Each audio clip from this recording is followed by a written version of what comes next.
So now we have seen how to do a basic histogram and a histogram by group. Okay, now let's see an example of a density plot.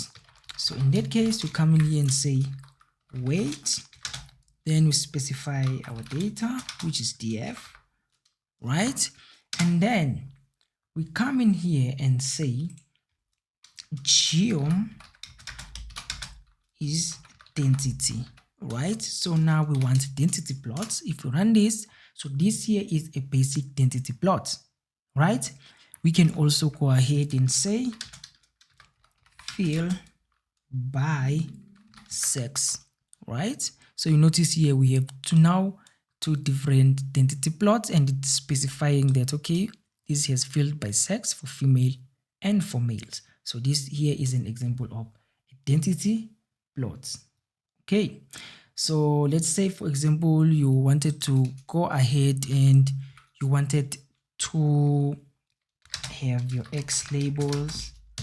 So in this case, you have weight in kilograms, right? And then you have your y labels, which is density. And then you also want to add the main title and say this here is a density plot. Remember, it's a density plot of what? Of weight in kilograms.